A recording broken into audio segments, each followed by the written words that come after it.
के सुपरस्टार राजेश खन्ना अपने करियर में कई शानदार फिल्में दे चुके हैं। राजेश खन्ना न सिर्फ प्रोफेशनल लाइफ बल्कि अपनी पर्सनल लाइफ को लेकर भी खूब सुर्खियों में रहे हैं। ईयर 1973 में राजेश खन्ना ने डिम्पल कपाड़िया से शादी रचाई थी। इसके बाद ईयर 1982 में दोनों ने अलग होने का फैसला भी ले लिया था। हालांकि दोनों ने कभी भी डाइवोर्स नहीं लिया।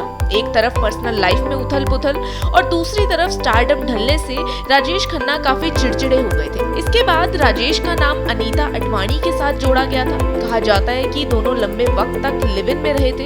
हाल ही में अनीता अडवाणी ने कई बड़े खुलासे राजेश खन्ना को लेकर किए हैं। उन्होंने अपने एक इंटरव्यू में दिग्गज एक्टर राजेश खन्ना के बारे में कई हैरान करने वाली बातें बताई हैं।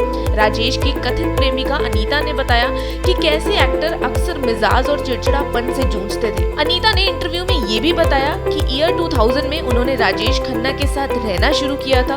उस समय वे बहुत शांत स्वभाव के थे, लेकिन कुछ ड्रिंक्स के बाद वो एग्रेसिव और गुस्सैल हो जाते थे। मुझे नहीं लगता है कि ये उनके करियर को लेकर कोई फ्रस्ट्रेशन थी, बल्कि वे छोटी छोटी बातों पर चिढ़ जाते थे और किसी की भी कही गई कोई भी बात उन्हें गुस्सा दिला देती थी। अनीता ने आगे ये भी बताया कि उस समय वे बस अपनी भड़ास निकाल रहे थे क्योंकि उनके पास बहुत सारा बोझ था।